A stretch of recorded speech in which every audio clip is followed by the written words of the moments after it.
Ladies and gentlemen, thank you once again for your patience. We will now begin the roundtable session. And before we do, speakers and moderator, please come up onto the stage. And ladies and gentlemen, please greet them with a big round of applause.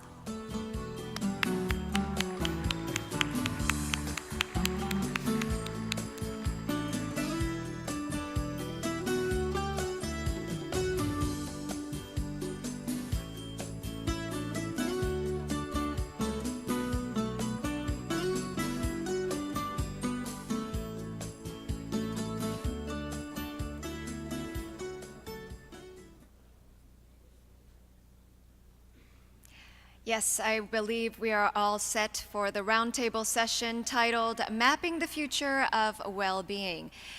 In fact, we're now living in a world where we can participate in a forum without actually being on site. So the Economic Development Minister Ibrahim Patel of South Africa will also be joining us via video conferencing. And of course, our Ms. Martine Durand, Chief Statistician of the OECD, will be serving as the moderator today. So ladies and gentlemen, I would like to now hand over the microphone to Ms. Durand. Thank you very much. And good afternoon, everyone. It's always good to see that so many people have stayed at this late hour, I would say, and for this last session, roundtable for the forum. So thank you very much for being with us again this afternoon. This is actually the last of the roundtables that we will be having at this forum before we enter the concluding phase of the forum. But we thought that as we've heard lots of very interesting things over those last 2 days and a half, and lots of examples of how we can go about improving well-being, how the future well-being will be, and how we're going to address some emerging issues. But something that we thought would be interesting to hear for this last session would actually be the experience of real practitioners.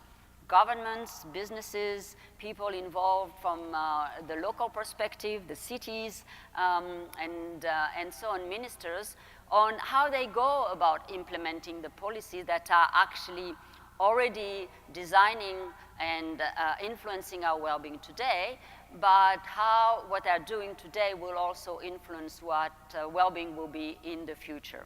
So I'm delighted to have with us those practitioners, and very high-level practitioners, I should say. So I first would like to welcome Minister Patel, who perhaps we're going to see on the screen very soon, who unfortunately couldn't come from South Africa. Minister Patel is the Minister of Economic Development in South Africa, and he's also used to be a trade union leader in South Africa, having worked for Nelson Mandela. Here we see you, Minister. Hello, and sorry for keeping you waiting. Beyond Minister Patel, we've also gathered, as I said, a very interesting panel. I will introduce the panelists as we go along. But since Mr. Patel has been waiting now for 15 minutes, because my colleague Mario, of course, couldn't stop talking. He's always, he's gone for lunch now, so I can say all the bad things I want about him. So let's start our session with Minister Patel. As I said, Minister, you're not only a minister in South Africa, but actually you've also been a contributor to our high-level group, expert group report on going beyond GDP. So thank you for the paper, the article you wrote for that chapter with, in particular, Joe Stiglitz and Ravi Kambur. So I want to give you a special thank for that.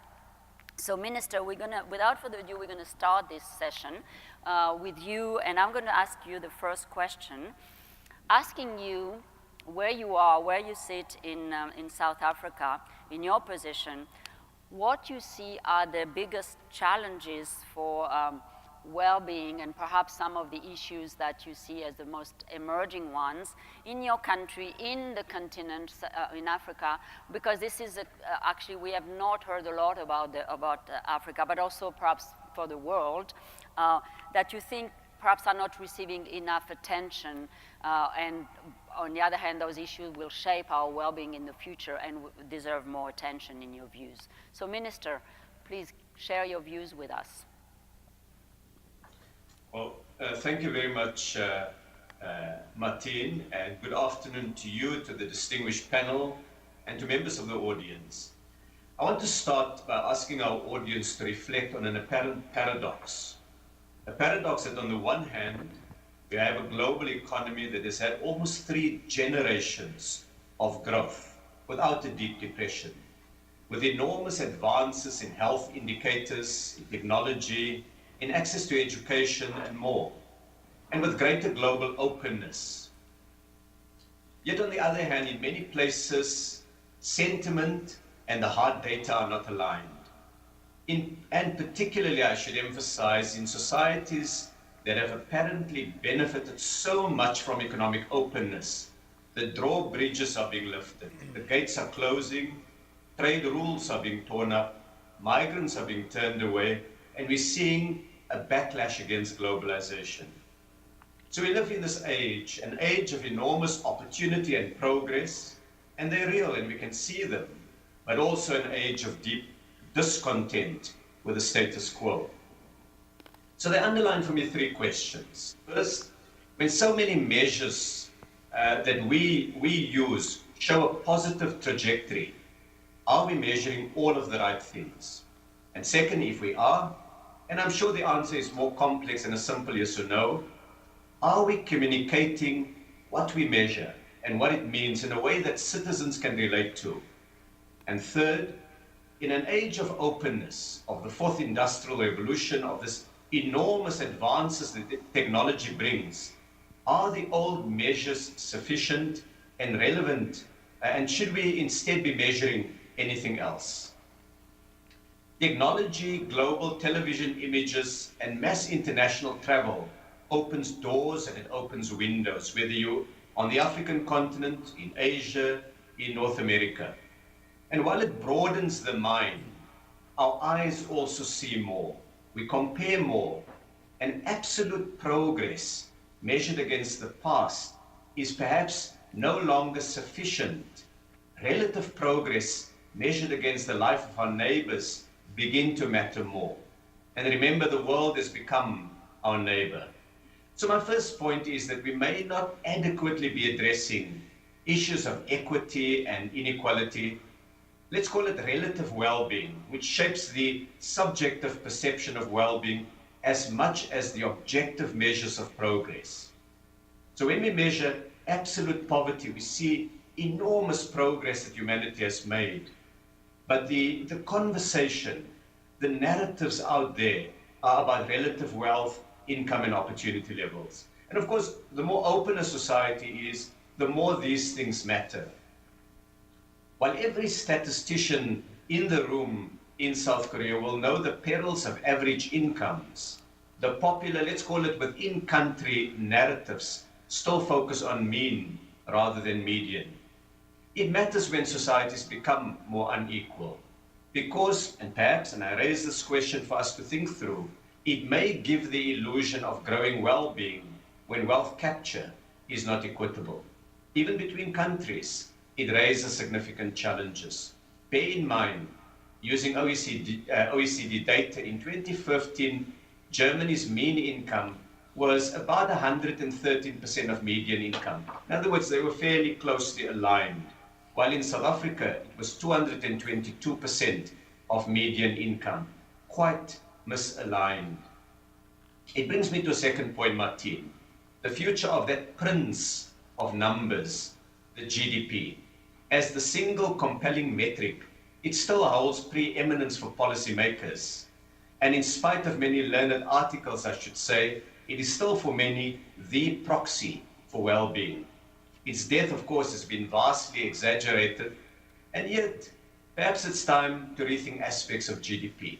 One of the biggest challenges with GDP is the weak treatment of unpaid work and free goods that enhances well-being. There's so many examples that we all experience in our day-to-day lives.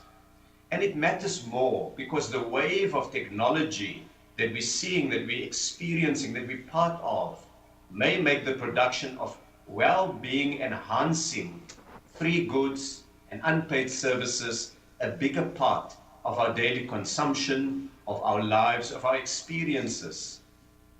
When I visit a school in a deep rural area in South Africa, and I see how access to an electronic tablet transforms the world of a young learner, or when millions of township dwellers in my country can safely transfer money via their telephones, and when access to medical knowledge is available in a village at the click of a button, clearly well-being is enhanced.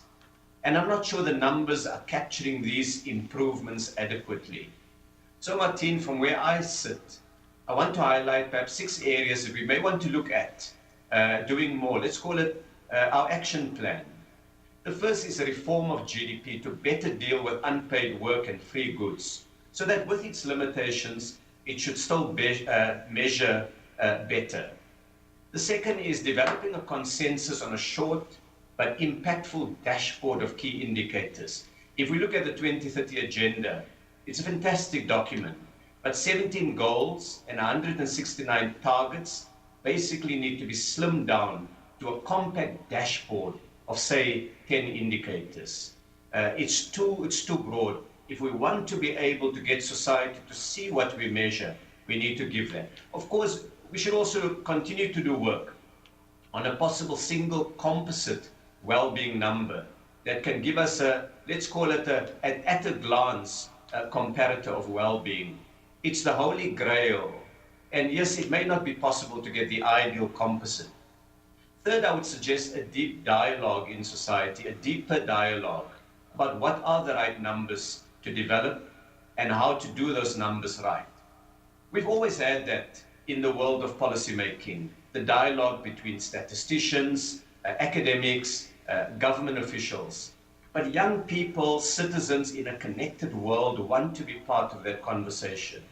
And if our numbers are going to be meaningful, those numbers have to enter that terrain of more popular engagement. With all its perils, all its challenges, we have to enter that. Fourth, we must improve data collection and analysis capacity in developing countries. In many parts of the African continent, it's basic access for data collectors to villages, to rural areas, to remote parts of a country that becomes the big challenge. And we need to do this so that the power of numbers can benefit more of humanity. Sometimes basic issues like access to remote areas can and is increasingly beginning to be resolved with mobile telephony and digital access that connects countries more closely than the village road does. Fifth, we need to think about how to use the new technologies themselves to generate better and perhaps more appropriate numbers that measure well-being. For example, a better mining of big data, search histories, health data as indicators of well-being. There's some enormous advances and opportunities that can be brought into the statistical frame. And finally, I want to suggest we must give more thought to what and how we communicate the numbers on human well-being in a noisy environment and in an environment where genuinely hard facts compete with fake news. And the good numbers don't always win.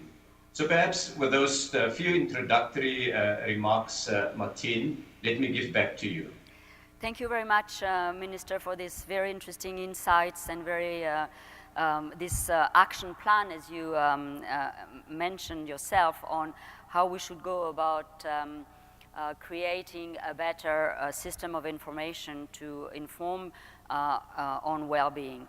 Before I give the floor to Alenka, we've lost the minister. Is he still, can we still see, or can you still hear us, Minister Patel?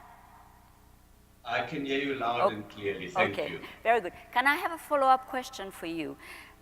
Suppose, let's project ourselves in the future, because here we're talking about the future of well-being. So I think the recipe that you have given us with all these 6 ideas and actions for the future would lead us, in an ideal world, to a better compass, a better GPS to deliver hopefully better policies.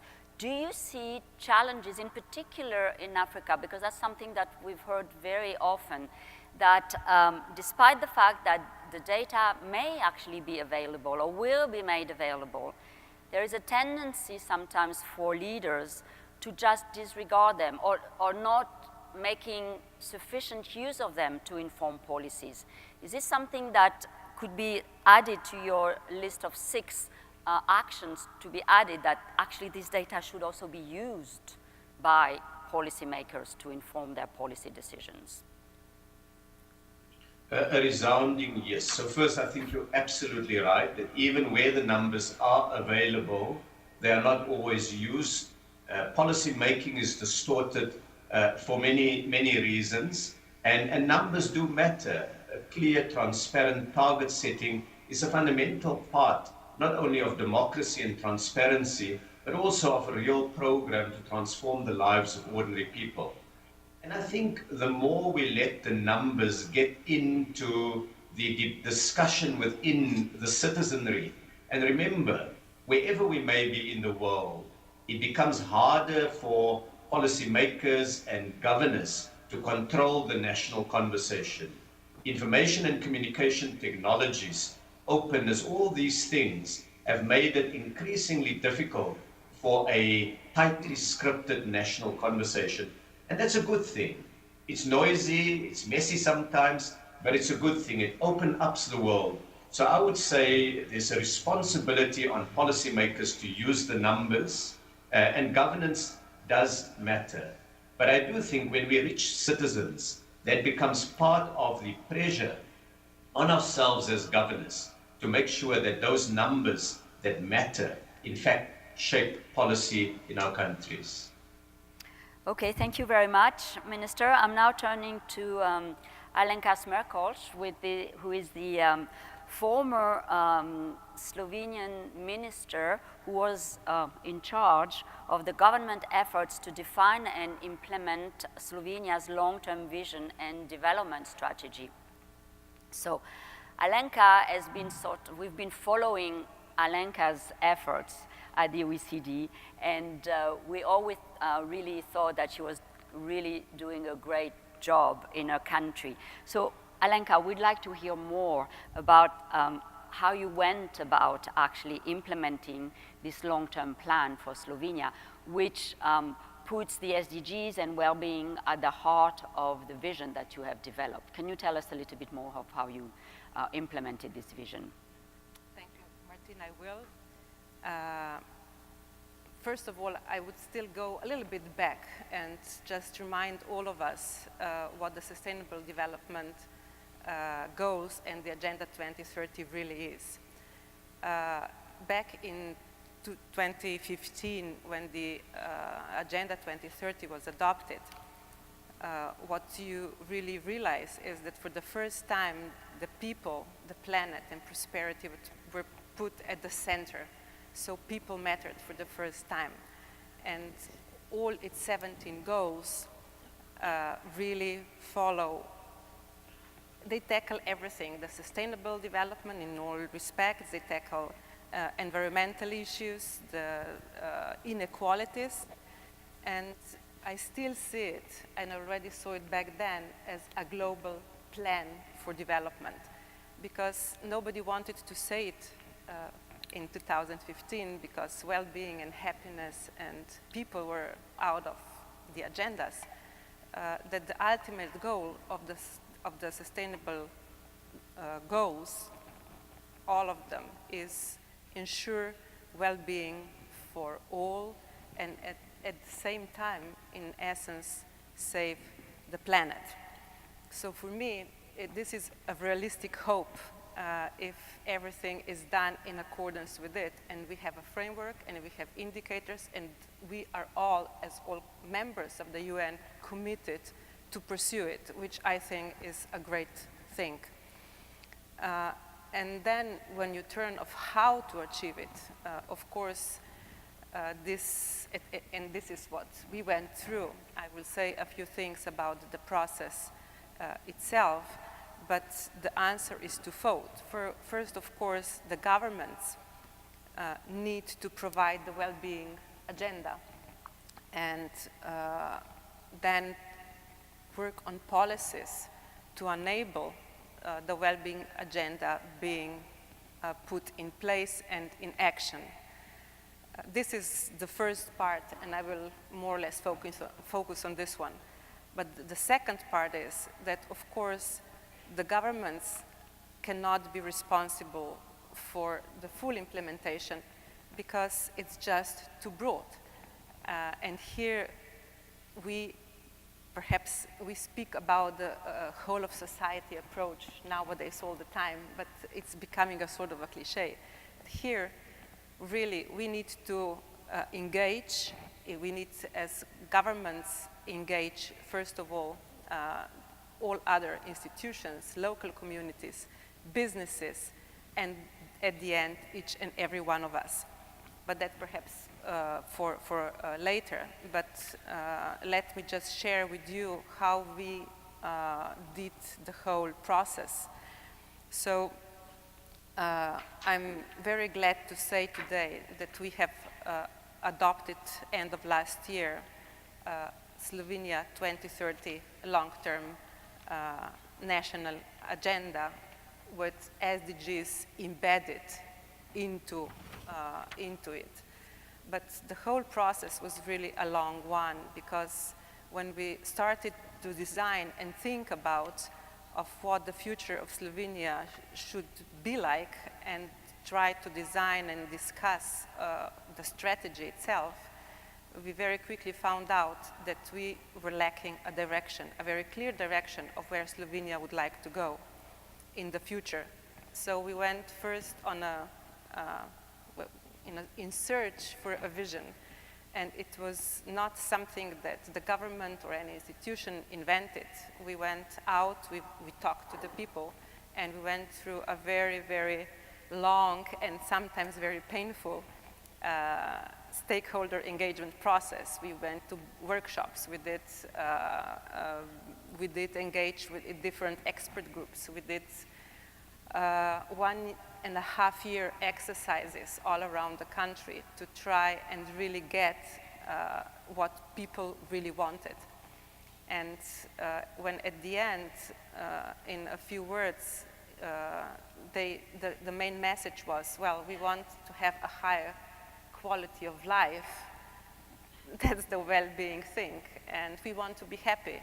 When we came with that message to the government, I was really a person very ridiculed about, because, everybody, even in the streets, they ask me, oh, are you going to make me happy? But that was the beginning. But based on the whole process of the vision, we went for a very, it was also, we went for the real strategy. So we designed the strategy, we questioned all the SDGs, we went through the process, and it was, again, a very interesting one.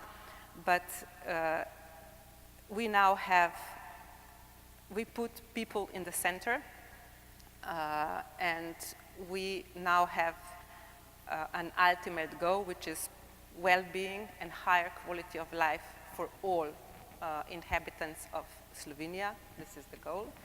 And then we have these 12 goals, but all this is somehow backed up by a performance framework, with each of the goal has its indicators. We have roughly 30 that we follow all the time, and then another 70 which are also followed, but not really on dashboards. And here I have to say that, and all this completed the whole process. And I have to say that here I am very, very grateful to OECD who helped us.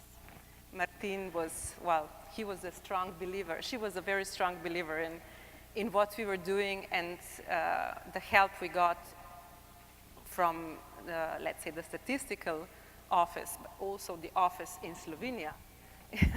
Without those two, we wouldn't manage, because especially when then we were discussing it, the indicators with the experts, with the ministries, that was a very painful thing, much more than I ever imagined.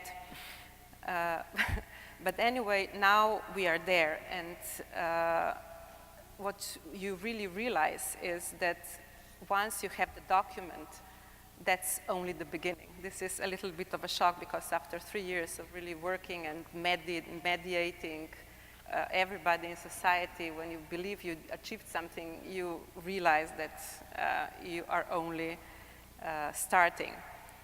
So regarding the SDGs, what we also, and I would just like to come back to the indicators, what we went through was with the ministries that are, let's say, in charge for a particular sustainable development goal, we went through the, well, this is the indicator on a global level. Can we do better? Do we have a challenge? It was a very, very interesting exercise, and I think it's crucial that when you do the national plan, that you really question yourself all the time. So I have to say that it was a long process and a lot of struggles, and especially what we found along the way was that our policy making, and our policies are so much disconnected. And even though our policy making has improved over time, we still continue to struggle to deliver holistically. So when you have this interconnectedness of everything, it is very, very difficult when you start discussing. And I can, we all the time speak about the cooperation, and and that, of course, we have to move this silo mentality, but once you try to really do it, it's not a cliche statement. It's really an issue. So I think that this was and will be the biggest challenge for implementation, and especially policy making, and then implementation of the SDGs in any other agenda. And I would like to perhaps conclude with a quote that's really inspired me a lot, and it's a quote from Parag Khanna in his book Connectography, in which he writes, "We are accelerating into a future shaped less by countries than by connectivity. Mankind has a new maxim: connectivity is destiny, and the most connected powers and people will win." But that actually isn't news anymore. What we often ignore is how much interdependent we are as a result of our connectedness. So let us focus all our efforts in finding connected solutions for connected challenges. Thank you. Thank you very much. This is very good indeed. And of course, we've discussed a lot during these 3 days, how digitalization, connectivity is going to impact on not only on our daily life, but obviously on how also policies can perhaps connect themselves into delivering this complex, holistic, and very integrated well-being agenda, which provides actually a very nice entry into Simon Upton's, because Simon is the Parliamentary Commissioner for the Environment in New Zealand currently. Previously, he was a colleague at the OECD, having been the Director for Environment at the OECD, but before he was also the Minister for Environment in New Zealand. So he's returned to New Zealand in a different portfolio, because the Parliamentary Commission in New Zealand is a completely independent, has an independent watchdog role. So Simon is really the person who's been hands-on has been providing advice and is now a kind of more independent and looking at things from a broader perspective. So following on what Alenka said, how can we ensure, Simon, that sort of the issues we've discussed during this forum, and in particular, of course, those linked to the long-term and environment, are addressed and mainstreamed into decision-making processes in a way that is not as difficult? How can we combat the hurdles that Alenka just mentioned? And in particular, into decisions that take a long-term and global perspective, coming from the environment. I think that's very appropriate for you to answer that question. So Simon, please. Thanks, Martine. As I understand it, this session is supposed to be about the roadmap forward. Yes. Just 2 nights ago in this hall, one of our hosts gave a toast, and he said that a glass which is full will bring a smile to your face. And then yesterday morning, standing right there in front of me, Jeff Sachs sobered us up with the statement that we are living in a Machiavellian world in which once again the powerful reign. Now, I haven't myself given up on the eudaimonistic idea of virtuous government in pursuit of well-being, but to a large extent that relies on appealing to an ideal of exemplary, restrained behavior, and in its absence, we're forced to turn to tactics. And the Machiavellian world is a tactical world. It's a world in which if your glass isn't full, that's because someone has emptied it. It's a world in which praxis counts for more than theory or philosophy. So, assuming Jeff is right, and a believer in evidence-based policy solutions would have to say he has abundant evidence on his side, I'm going to answer Martine's question with 2 small refinements. How, in a Machiavellian world, can we ensure that environmental issues that we've discussed and addressed are mainstreamed into decision-making processes that take a long-term global perspective? And I want to offer you 3 tactical propositions for the roadmap forward. The first is that it may be easier to agree on ill-being than well-being, on negatives rather than positive diagnoses. There's an interesting parallel here with Sir Isaiah Berlin's distinction between positive and negative liberty.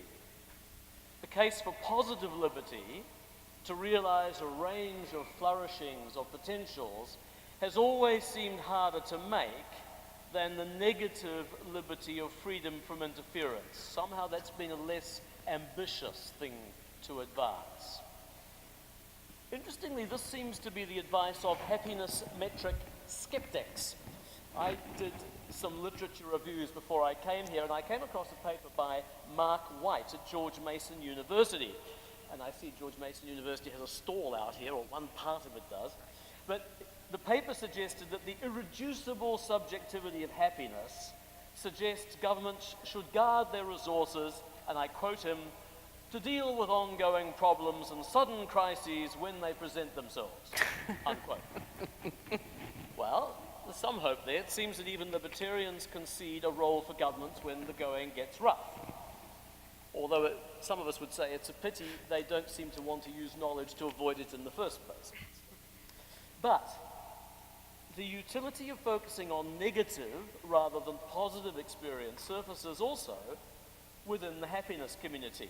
Alan Kruger, a scholar who's much more open to the idea of happiness as a goal, has made the case for focusing on experiential, subjective well-being and measuring the percentage of time that people spend in an unpleasant state.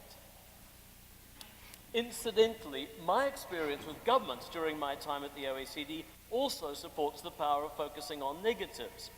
As you know, the OECD loves league tables. Comparative ratings are its signature product. Even the most cynical government finds it hard to ignore being judged at the bottom of the league. Somehow, being at or near the top has much less leverage. I should tell you, I used to calm them down by saying, don't worry, everybody comes last on something. But focusing on the negative seems to me particularly apposite in the context of the environment. Because while political discourse at least pretends that policy is about even better education, better health status, better life expectancy, and so on, environmental policies have no such protections to perfectionism. Show me one. The idea of living under the mandate of heaven in harmony with the natural order only exists for most people in association with the idea of a lost golden age.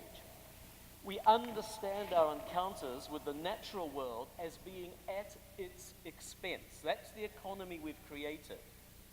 The environmental issues of our day are all about trying to halt depletion and degradation that has brought us to the edge of some truly catastrophic outcomes. You take looming climatic disruption, the one everyone talks about, the prospect of sea level rise, the geographical spread of diseases and pests, compromised food security, massive loss of biodiversity, whether it's from land clearance, ocean acidification, climate feedbacks. These are all with huge consequences for human well-being. And rather than trying to create an even better world, we're trying just to save as much of the one that we've got. So focusing on the things that could really go badly wrong seems to me a not unreasonable way of prioritizing things. Survival trumps happiness because there will be no flourishing, no well-being, no better lives without massive intervention to stop the uncontrolled dumping of waste gases into the oceans and the atmosphere. So that's my first tactical point. My second is about the way we communicate the case for intervention, and here I offer two thoughts. The first is to be honest about inconvenient truths and uncomfortable transitions. Now, I must be frank with this audience, because you all come here with a faith in policy making, and I've worked for an organization with a faith in policy making. But being honest about the truth runs, certainly in many cases, against the deeply meliorist taproot of policy making as the OECD understands it. Its byline is better policies for better lives. And there's a temptation to dress everything up as being all positive, win-win. How many times have you seen somebody on a panel like this talking about triple win in their excitement to explain something? I don't have a problem with a policymaker who argues that her policies are designed to make people better off, obviously. But that's too often expressed in a way that airbrushes out the real costs and hardships that may be transitionally in the offering. It's very easy to talk about new technologies, new industries, new business models, new opportunities, new jobs, but there are losers. And there are also changes in lifestyle that won't be painless to adjust to. So I think it'd be better to admit them and be honest about the limits to adjustment policies. We need to shield the least able to adjust, and we need to be upfront in advance about the necessary adjustment costs for everyone else. Furthermore, I endorse Jeff Sachs's insistence that there are no simple solutions. Rather than pretend that there are, real time and resources should be spent explaining why there aren't simple solutions. And I want to put it to you that that's actually an opportunity. And now I speak as a former politician. My experience is that people react in a rather binary way of like, don't like, good, bad, if you present them with a decontextualized data point, a bad number. That's if they can even be bothered taking an interest. So if water quality is poor, according to one measure, it'll either be ammunition in the hands of one group or a bullet to be dodged on the part of the polluter, another group. But complexity makes it much harder. It often involves a story about interrelationships that don't lead to simple conclusions or solutions. And my experience of my fellow human beings is that they like a puzzle. And it can create a constituency for finding out more. Complexity invites inquiry. So making the case for getting really good data is easier if it's been commissioned to answer really interesting questions. Not the ones which we know the answer to because we've already got the light and the lamppost illuminating the ground. It's the questions we don't have answers to, which are really interesting. So treating people as adults and leveling with them has to be the first step in regaining public confidence. And I think from that, political management should be about much more than marketing. Beyond that, I would urge those of you dealing with environmental data to make meaningful links to experienced life. Abstract data points like dissolved oxygen, trophic states, PM 2.5, these are not user-friendly. They're not about the way people live. Well-being isn't experienced as averages or statistical trends. It's often thrown into sharpest focus when something changes abruptly and unexpectedly. And the more unexpected it is, the harder it is to adapt to, which is where resilience becomes so important. So the most potent linkage often is the link between the environment and well-being, which we experience through health. For instance, links between air pollution and the development of children. Now, while many of us may believe that nature's biodiversity has intrinsic existence value, making the political case is much easier if you can express it in terms of tangible links with human well-being, like pollination for food production. I'd also like to say we need to give much more focus to stocks rather than flows. Much has been achieved in recent years to give prominence to the various capital stocks on which current and future well-being relies: physical, financial, social, natural capital. We often talk as though these are almost infinitely substitutable. Well, they are not. Maintaining social, human, financial, and physical capital is utterly dependent on the resilience of natural capital. So paying much more attention to the way in which we're leveraging our natural capital and jeopardizing the future flow of ecological services from it requires a different style of reporting. Let me tell you, just before I left the OECD, I suggested to my, I think, in retrospect, rather shocked colleagues that maybe we should give away our 2 yearly economic surveys, which we churn out for every country, and shift instead to less frequent surveys focused on the medium to long-term trends in capital stocks. Trends that could place future prosperity and well-being at risk. That could be a declining environment. It could be declining human capital. It could be an accumulating load of decaying physical infrastructure. Talking much more about the health and resilience of stocks than short-run flows, I think, could do a lot to change the debate. Let me also say a quick word about modelling, because it's deeply relied upon in so many environmental fields. In fact, in the world of climate policy, the case for action has been largely built on models. But it has also lulled people into thinking of the challenge as one of incremental change over what in human terms seem very long time frames. You see graphs with lines which smoothly rise to some awful point up there in the future. In fact, the biggest changes are outside the models because we can't model extreme events or non-linear changes. The reality for people's lives is likely to be much messier and more unpredictable. And I think public realization is likely to dawn jerkily and locally. An unheralded event outside the normal bell curve locally can suddenly make infrastructure completely irreparable. And if that possibility hasn't been telegraphed in advance, then people feel betrayed. So, being frank in advance about the need to manage things like coastal retreat and loss, or say prepare for the arrival of new viruses as new insects move in with warmer climates. Preparing and talking about it is going to do more to win trust in knowledge in the long term than turning a blind eye until the day the storm breaks.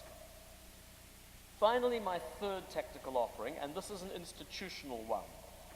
It's the least interesting and inspired, but I must add it. We need to find ways of decoupling dealing with long-run challenges from short-term political debates. This audience will be most familiar with the independence that statistical agencies in OECD countries at least enjoy. That's one way we can do this. My own country is seeking to follow the United Kingdom and seeking expert advice on carbon budgets way into the future. Perhaps not surprisingly, it's easier to commit to action that won't bite within the current electoral cycle, but which you start preparing for now. Now, there's no blueprint here. Different issues will suggest different institutional measures. It depends on your country and your political culture. But we should be looking for ways to prepare for environmental challenges while there is still time to adjust, rather than remain stuck in crisis mode. Because if insurers and some pension fund managers can look far into the future to manage risks, surely we can find the way for governments to do the same. Thanks. Thank you very much. Thank you very much.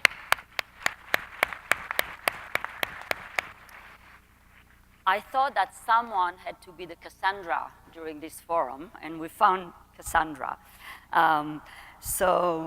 Talking about the ill-being and but being transparent about it. So thank you, Simon, for these reflections. I'd like now to call on the mayor of Incheon, Mr. Park Nam-chun, and take this opportunity to thank him again for the lovely evening yesterday and the lovely dinner. Mr. Park Nam-chun has been the mayor of Incheon Metropolitan City since July 2018, but he was also a former member of the National Assembly before, so he's also a very shrewd practitioner. And we'd like to hear from you, Mr. Mayor, what the city of Incheon is doing for well-being, and in particular how it's engaging with its citizens. Thank you. The mayor will speak in Korean, but it will be translated. So Minister Patel, I think you have the notes from the mayor if you are listening. 마틴 듀란 국장님 감사합니다. 인천시에서 이런 성대한 행사를 개최하게 된 것을 진심으로 기쁘게 생각하고, 또 오늘 세션을 통해서 인천시가 추진하고 있는 웰빙 정책과 주민 참여에 대한 말씀을 드릴 수 있어서 매우 영광스럽게 생각합니다. 방금 우리 마틴 듀란 국장님께서 말씀하셨듯이 제가 올해 7월 1일 날 시장으로 취임했습니다. 시민이 곧 시장이라는 자세로 시정에 임하겠다는 각오로 시작을 했고요. 그 이유는 시민이 직접 참여하고 시민이 앞장서서 이끌어가는 정부야말로 가장 강하고 경쟁력 있는 정부라고 믿었기 때문입니다. 그래서 제가 가장 먼저 시민들에게 어떠한 시정을 원하는지를 여쭤봤습니다.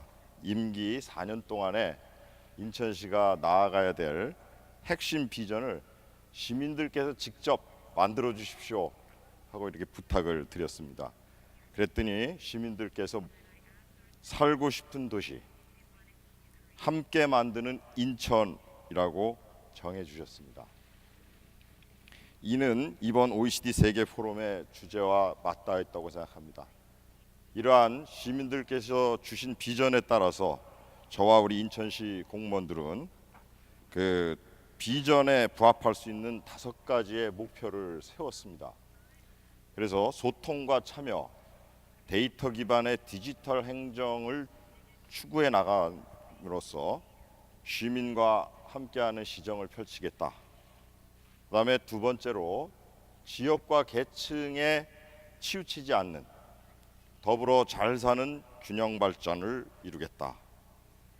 그다음에 인천은 대한민국의 굉장히 중요한 곳이기 때문에 아주 양질의 일자리를 만들어내서 대한민국을 성장시키는 그러한 동력을 만들어 가겠다. 그다음에 이제 네 번째로 남녀노소와 간의 그 사회 구성원 모두가 골고루 행복을 누리는 내 삶이 행복한 도시를 만들겠다. 그리고 5번째로는 우리 접경 지역인 이 인천이 남북 간 교류 협력을 통해서 동북아 평화의 중심에 서겠다 하는 그러한 5가지 목표를 설정했습니다. 그리고 이러한 목표를 달성하기 위해서 시민들의 참여와 협치를 적극적으로 끌어내는 이러한 일을 하고자 노력했습니다. 기존 우리 대한민국의 행정이 관이 민을 이끄는 형태였다고 생각합니다. 그러나 이제 많이 달라지고 있고 이제는 시민이 중심이 되어서 우리 관을 이끌어가야 한다고 생각합니다. 시민 주도형 시정이 되어야 한다고 생각합니다. 그래서 저는 이를 위해 제도화를 추진하고 있습니다. 소통과 협치를 담당하는 부서도 새로 만들었고요. 시민들이 직접 참여를 할 수 있는 다양한 민간협치위원회를 만들어서 시민들께서 결정하실 수 있도록 했습니다. 그리고 다음 주부터는 시민 3,000명 이상이 청원을 하시면 시장이 직접 답변을 하는 그러한 온라인 청원 창구도 개설했습니다. 그리고 참여의 가장 중요한 전제 조건은 정보의 투명한 공개라고 생각합니다. 오프라인뿐만 아니라 온라인을 통해서 시민들이 쉽고 편하게 정보를 찾고 행정에 적극 참여할 수 있도록 정책 포털, 업무 포털 이러한 것도 현재 정비를 해 나가고 있습니다. 이번 OECD 세계 포럼의 주제는 미래의 웰빙입니다. 많은 분들이 기존 GDP와 같은 지표가 실제 삶의 모습을 나타내지 못하고 있다고 말씀을 해 주시고 있습니다. 오늘과 내일의 사회와 환경을 반영하려는 새로운 웰빙 지표의 개발을 강조하고 계십니다. 인천 시민들께서 제시해 주신 살고 싶은 도시 역시 새로운 지표로 저는 디자인되어야 한다고 생각합니다. 이미 많은 연구와 의견 수렴을 통해 인천의 미래 웰빙 아이템으로 평화, 안전, 환경, 문화, 여가, 도시재생, 해양 친수 등을 선정했습니다. 각각의 주제들에 대한 OECD 지표와 세계 주요 도시들의 지표, 그리고 국내 도시들의 지표 등 공통 지표들을 비교 분석하고 인천만의 특수성을 반영한 지표를 도출해서 목표를 정하고 체계적으로 관리해 나가고자 합니다. 지표 지수의 체계적 관리를 위해 데이터 센터의 기능을 강화하고 조직도 만들고 공직자들의 역량도 높여 나갈 계획입니다. 인천시의 웰빙 지표 가운데 좀 독특하다고 생각하는 것이 있으실 것입니다. 네, 바로 평화입니다. 잘 아시다시피 대한민국은 세계 유일의 분단 국가입니다. 20세기 이념과 냉전의 유산이 아직도 남아있는 곳입니다. 특히 인천은 남과 북의 접경 지역으로서 분단 이후에도 서해안의 군사적 충돌이 매우 잦았던 곳입니다. 인천에게 있어서 평화는 시민들 삶의 가장 중요한 전제 조건이 아닐 수 없습니다. 평화가 커지면 시민의 행복도 그만큼 커질 것이고 평화가 위축되면 시민의 삶이 위축됩니다. 따라서 평화지수는 인천시가 체계적으로 분석하고 관리해 나가야 할 아주 중요한 변수가 될 수밖에 없습니다. 인천의 평화는 대한민국의 평화, 나아가 동북아 차원의 평화와도 상호간 영향을 미치게 됩니다. 동북아 평화 협력의 흐름을 선제적으로 이해하고 기회와 위협의 요인들을 지표로 관리해 나가는 것이 인천시에게는 매우 중요한 과제가 될 것입니다. 또한 인천은 도시의 급격한 성장으로 인한 다양한 도시 내 갈등 문제가 상정합니다. 이 송도가 발전한 대신 이 송도로 이주해 오는 원도심의 낙후와 후퇴가 많은 문제가 되고 있습니다. 그 가운데서 발생한 시민들 간의 갈등의 영역 역시 저는 평화지수로 관리되어야 한다고 생각합니다. 이런 관점에서 지역 내 주민 간의 갈등 조정, 남북 간의 화해와 협력, 동북아 지역 간 교류와 우호 증진에 관한 지표를 개발하고 관리해 나가는 것이 인천 미래의 웰빙을 향한 중요한 과제라고 생각합니다. 따라서 평화 관련 예산 비율, 인종 및 종교 차별 범죄 건수, 이주민 비율, 난민 수용률 등 기존의 평화와 관련된 지표뿐만 아니라 대한민국과 인천만의 특수성을 고려한 평화 지표를 도출하고 관리해 나가는 방안을 현재 연구 중에 있습니다. 평화 지수에 대한 인천의 선도적인 노력과 경험이 전 세계 많은 지역에도 적용될 수 있는 모범적 사례가 될 수 있도록 최선을 다해 보고 싶습니다. 성공적 지표 개발을 위한 OECD와 국제 기구들의 많은 지지와 성원을 부탁드리고 싶습니다. 저는 평화 지표에 대한 국제적 전문가들의 관심과 더 많은 연구와 합의가 필요하다고 생각합니다. 그러기 위해서 인천시의 현재 이 송도 경제 자유구역에는 현재 GCF 등 15개의 국제 기구가 존재하고 있습니다. 많은 인프라가 갖춰져 있습니다. 따라서 이 평화를 다룰 수 있는 유엔이나 OECD의 사무국이 이곳에 유치됐으면 하는 그러한 바람을 가지고 있습니다. 유엔 평화 사무국이 인천에 들어선다면 평화 지수 등 평화와 관련된 여러 지수 지표 관련 연구가 활발해질 것이고 실천적 결과가 도출될 수 있을 것이라고 생각합니다. 이를 통해 인천이 세계 평화 지표의 메카가 될 수 있기를 희망합니다. 감사합니다.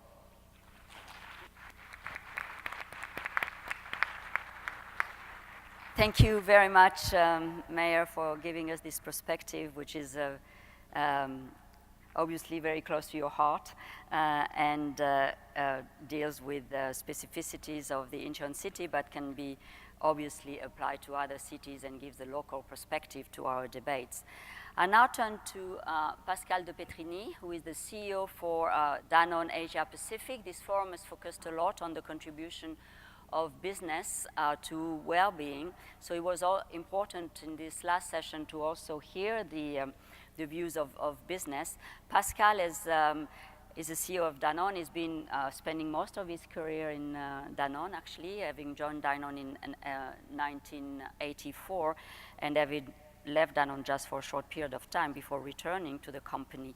So Danone is really a leading company in this project of integrating well-being and the SDGs into its business strategy and business vision. Could you tell us a little bit more about how you're going about it as a practitioner from the business side, how you integrate this vision? Thank you, Pascal. Thank you, Martin.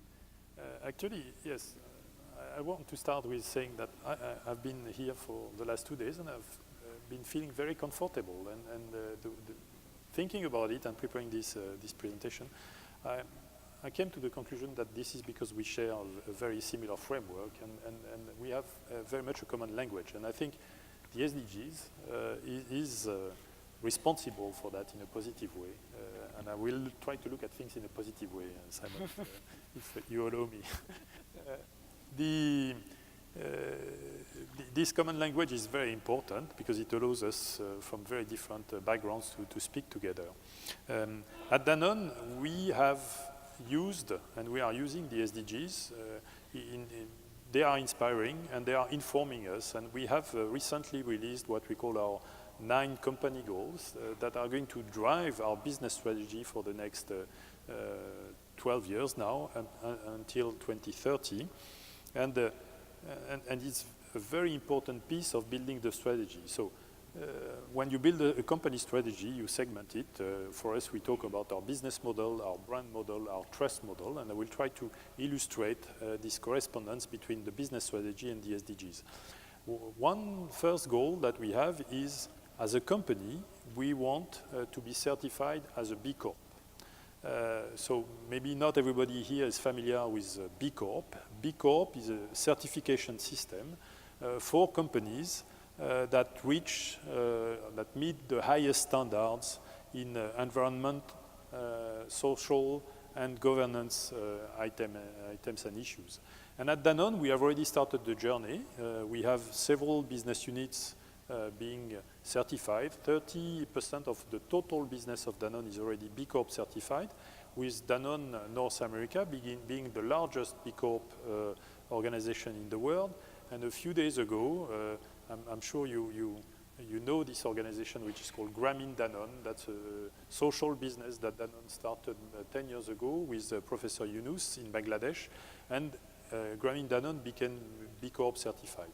So that's one of the goals. There is, when we talk about the brand model, we talk about what we call the one planet, one health ambition of Danone. How do we make an impact? And we have goals around making a health impact at local level, a positive health impact at local level as a goal. We also have an ambition and a goal related to the planet resources, how we protect the planet resources and ensure that we use less and less resources and we renew them as much as we can. And all of that, we do it with brands, because we are a brand company. We sell products and they are branded, and these brands need to be, from our perspective, purpose-led. We call that manifesto brands. And I think the most relevant part of the goal is probably what we call the trust model. And the trust model starts with our Danone employees. We want to enable them to create new futures, as we say at Danone. So new futures which are not going to be only focusing on how we grow the company from an economic perspective, from also a social and environmental perspective, but also how they benefit from this growth for themselves as employees.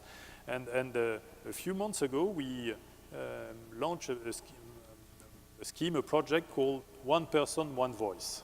For all these goals at Danone, we ask the 100,000 employees of Danone, we call them Danoners, to give us their perspective. What should come first in their local context? Which goal matters most? Which goal is more important for them and for their company in the local context? And what is interesting, I think, is the fact that we received 75,000 answers, propositions. 75,000 employees actually answered out of 100,000. And even more interesting than that, 30,000 of our employees offered themselves to help to analyze the results and to build the action plan that will come after that. So, you know, engaging the employees is a massive and generate massive outcomes, and this is very extremely well perceived. I will finish on the last two goals. One of them is directly, foster inclusive growth, just saying how important it is for us. And it's, for those who were here in the panel yesterday, I talked about the historical drive of Danone to try to embed inclusive growth into its business model. And it's always being pioneer in ways to share the benefits throughout the supply chain. And to finish, very relevant to the forum here, we have a goal which is about co-creating the future with partners. This is echoing obviously the SDG 17, but this is the approach that we are putting forward more and more, and that's one of the reasons we are here today with the OECD. And trying to contribute together to the progress and the achievement of a better well-being. I will also highlight one point, which is obviously when you talk about all these strategic goals, it's very interesting, but the reality is you have to implement things, to do things concretely. You have to move forward in action. And for that, clearly you need to be able to measure your progress. You need indicators, and you need to develop them, and you need to fine-tune them. And that's another reason why we are here, because as much as we do our part at Danone, for example, we have recently joined an initiative by the UN Global Compact, trying to match the B Corp certification and the SDGs. And if we do that, you can imagine the power, because all the B Corp certification will become a platform for more and more business to actually contribute and measure their progresses against the SDGs. But the reality is there are so many initiatives about indicators, too many initiatives, one could argue. At this stage, it's okay, but we need harmonization, we need convergence. And for that, nobody else but OECD is more qualified to do that. So, Martin, we definitely count on you to help all of us to converge. Thank you. Thank you very much, Pascal, for giving us more work in the future. That's exactly what we were looking for. So great very interesting case studies, if I may say so, the situation of what Danone is actually engaged in. We'd like to finish the first round of this discussion by asking, perhaps, I don't know if I can tell that you're a practitioner, you're probably more of a thinker, Alan. Alan Kerman is Professor Emeritus of Economics at l'École des Hautes Études en Sciences Sociales in Paris. It's Director d'études as well, and is a senior advisor at OECD on our new, on our initiative on new approaches to economic challenges. So Alan, you've heard now, you've participated, I think you're the only one probably who participated in all or many of the sessions at the forum, because many of us were also busy doing other things during the forum. You've heard a lot of panelists talking and sharing their views on the future of well-being. So in your view, what's missing from this discussion? What would you come up with, an idea that would struck you as something that we should have discussed that we've not discussed, or perhaps something that would bring us together for the future, because we're thinking about the future going forward? What should be an area of research for the future? Well, thank you very much, Martine. I should perhaps briefly say for a few seconds what Nike, New Approaches to Economic Challenges, is about. It's not about what a lot of the things that have been discussed here, and in some sense what has been missing here is what we're doing is talking about all the ways that we can make people better off, make people happier, get them integrated in this socio-economic system as it exists. And the idea of Nike is to think about frameworks which will, in fact, change that system. Because some of the things we've talked about here, cleaner water for everybody, better conditions to live in and so forth. Many of those are easily achievable, and the sort of thing that Jeff Sachs said, why aren't they being achieved? And it's because there are incentives in our system as it exists for some people to try and oppose that, because they aren't consistent with the way the economic system functions as it is. So that's what we try to study. And I'm afraid I'm going to move to a somewhat more negative notion than Pascal was painting and other people have been painting. And I thought I'd take as an example this thing that everybody's observed, an increasing dissatisfaction in many countries with the status quo. Why do we think that that's happening? Well, the usual thing is to say, well, this is because of people's resentment of increasing inequality, and the fact that the gap between the rich and the poor has got wider. But it's also, when you ask people, it's not so much the fact that somebody else earns more than I do or has more than I do. It's the fact that they see this as unjust. They see that much of the wealth that they observe doesn't seem to be merited. And that's something which is generated by our system. And so rather than patch it up, we have to worry about why our system generates that sort of inequality, to use a phrase, systematically. And I think that it's the growing inequality and stagnation underneath that generates this sentiment, but the sentiment is one of resentment and injustice. And what's tragic, I think, for example, in my country, France, is that the debate has been now become, we have these big manifestations, big demonstrations of people with gilets jaunes who are protesting against the increase in the price of petrol because that's making life even more difficult for them.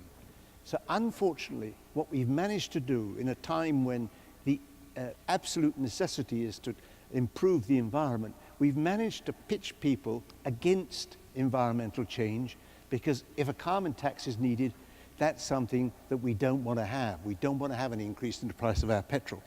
And somebody demonstrating recently said in France, the elite talk about the end of the world. We're worried about the end of the month. And I think that's an important observation, that people feel that their current lives are very vulnerable in the system as it exists. And I think what we've had is a systematic failure to involve people in the necessary energy transition. They don't feel that this is something which they are participating in, nor have they been provided with the means to adapt to what's going on. It's perfect to say all these manufacturers are now turning to electric cars and so forth.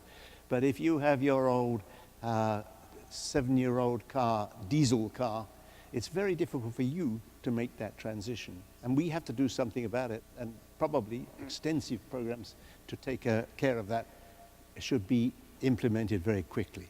But what is underlying all this? And I think it's because our template for running the economy has been one based on increased competition, survival of the fittest.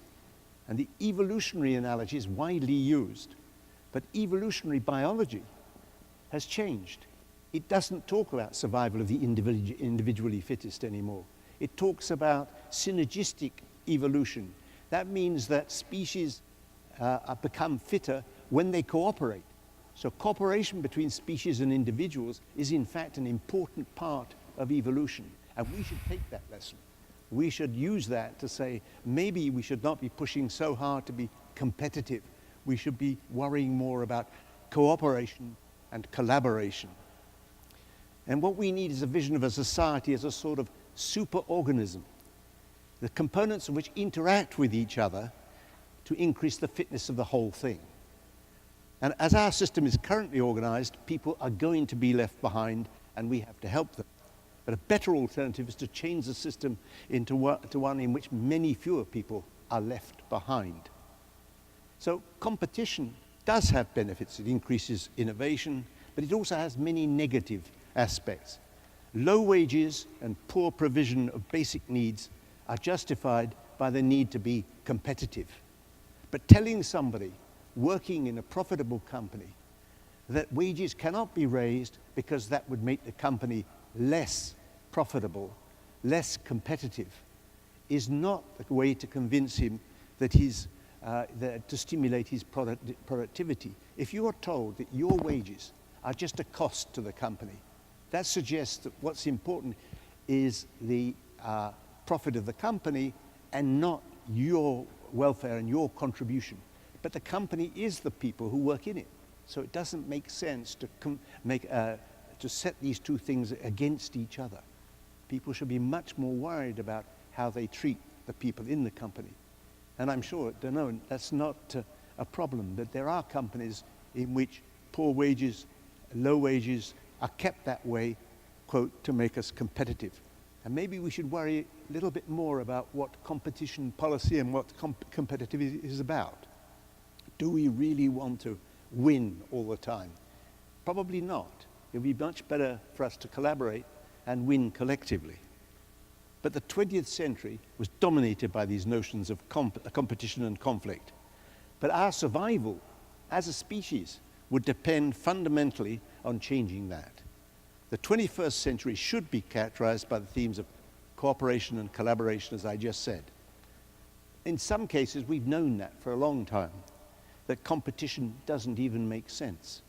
So what we see is that in certain areas, instead of insisting on breaking things up and making them compete amongst each other, what we should do is, when there's a natural monopoly, for example, is to try and make it work better for the people who use it and the people who work in it.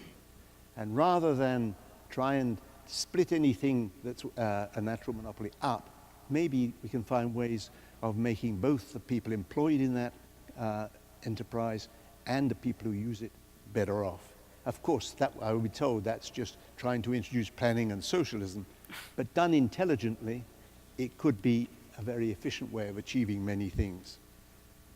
A second remark, very quickly, is that reversibility is often purveyed, particularly by some politicians, as a solution to today's problems. Right, we just have to go back to where we were. But that doesn't make sense. It suggests that after Brexit, the UK will be like what it was before the UK entered the EU. And that will not be the case, let me assure you. That's why I took French nationality. The idea that we could go back to a world which was somehow better and more comfortable in the past is false. The world could become more satisfying and a better place to live, but we won't get there by going backwards. And last and most important of all, we need a complete change of attitude. Otherwise, we're going to run into an environmental wall. Our children will not forgive us if we continue our failure to adopt a cooperative strategy to face up to the very real threat to the environment. Of all the species that ever existed, 99% are now extinct, and we seem to be doing our best to join them. Thank you.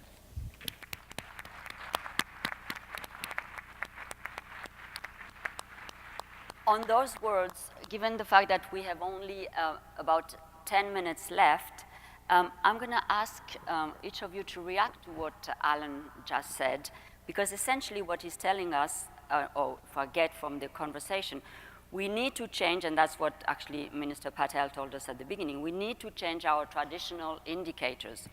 Now, Alan is telling us that's not enough. We also need to change our traditional economic models, or beyond economic models, our models on how we model our society and more generally.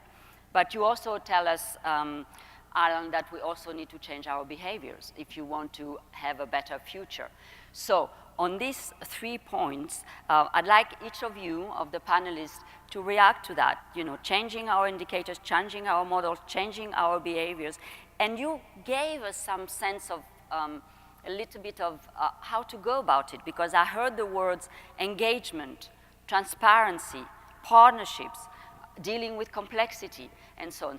But it's for you to answer this question, these sort of challenges that Alan has posed in front of you. And I think after that, unfortunately, I don't think we'll have time for questions, but if you want to put questions, I may read 1 or 2 from the screen, and we'll take that questions if we have the time. So I'd like to go back to perhaps starting with you, Simon, because you told us about, you were in the same line on the negative kind of perspective. So your reactions on what Alan just said about changing our model, changing our behaviors, and for the 21st century. What do you think? Two quick responses. One on changing behavior. Look, the execution of policy is everything. You know, having the right idea is not, it's just the beginning. Execution's everything. British Columbia introduced a carbon tax and put it up every year for about 5 years to a predetermined level. The government changed, the sky didn't fall in, the tax is still there. It was extremely well executed and explained. Now, I'm no longer living in Paris, but I read about the Gilets jaunes, and all I can say is it doesn't seem, and it's not for the first time, I would have to say, in France, it doesn't seem to be a textbook case of good execution. So there's no easy answer to that. Because changing behavior does rely in part on taxes. It does mean saying that some things that we want to use will have to become more expensive, and we won't be able to use them, but execution's everything. Second thing, I hear Alan saying that we need to unwind a whole series of incentives. And you can talk at the big level about the model, but there's a lot of fine-grained detail, fine-grained regulatory wiring in our economies that keeps the status quo going. Just to give you one example, just take the allocation of capital by those who guard the retirement savings of future pensioners. They operate to particular rules, they operate in a particular environment, they're awarded in a particular way. So you're not going to see capital taking a different turn unless you address the framework in which they're making that capital allocation. You could come up with hundreds of examples in our economy. You have to work patiently through them. Thank you. Alenka, any reflections? Perhaps on engagement? Yes. And I would go on the engagement on the SDGs. I said earlier that, of course, engagement and a whole of society approach is really needed, and everybody has to be on board.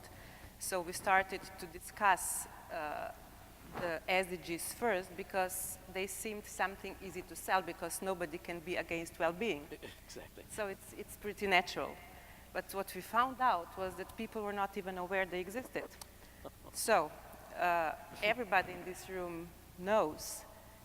But in Slovenia, I have to say that, when you have the engagement of, I was expecting the NGOs to become a sort of a bottom-up movement, to push, they disappeared.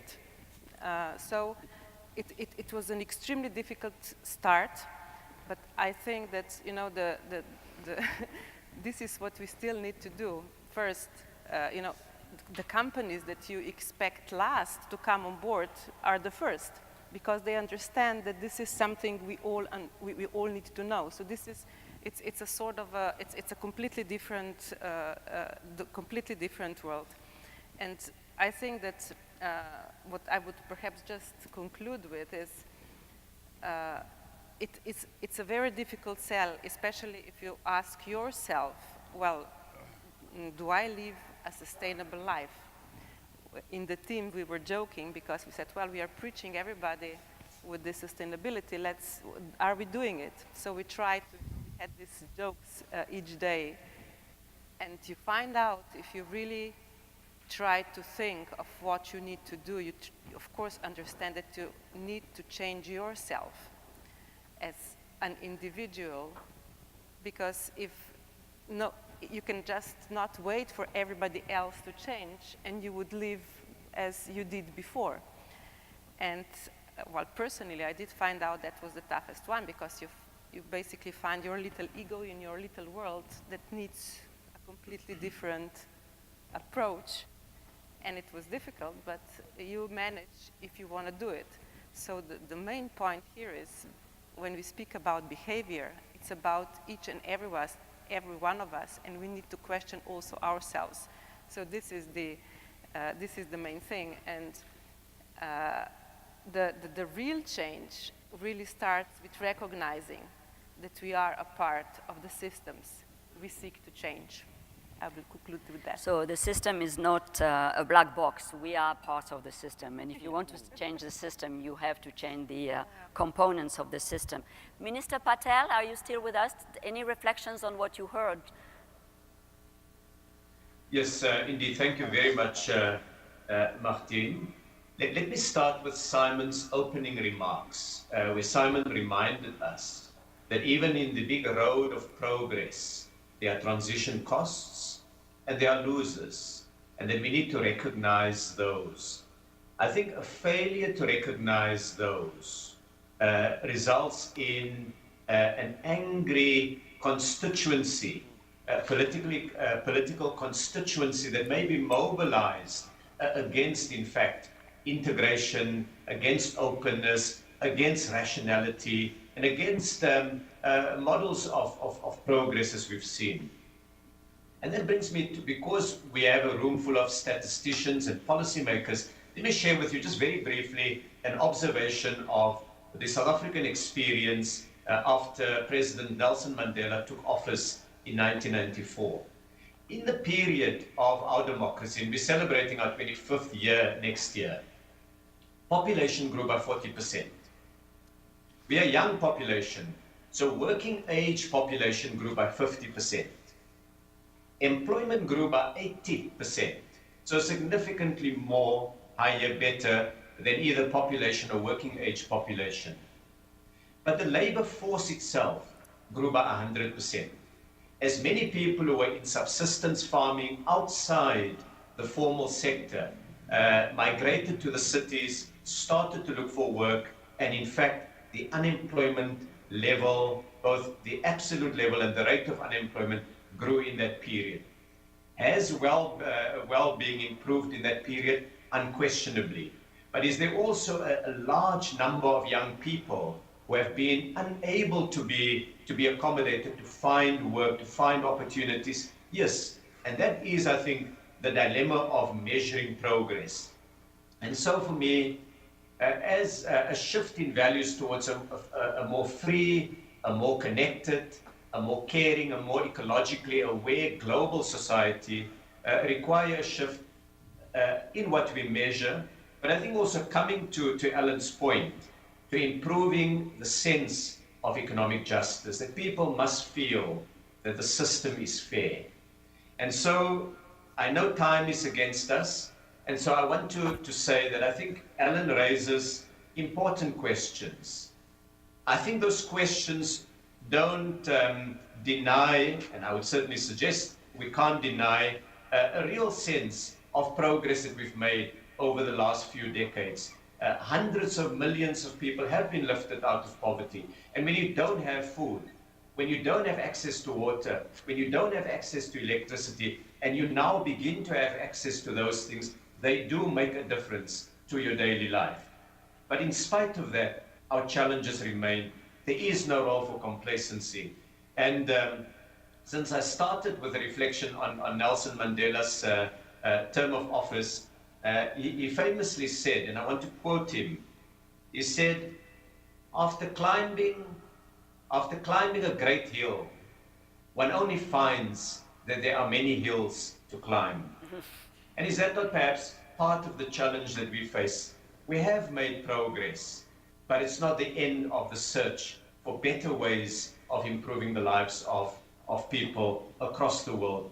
One great thing, 200 years ago, 1,000 years ago, there was no common concern across the world about the state of the world.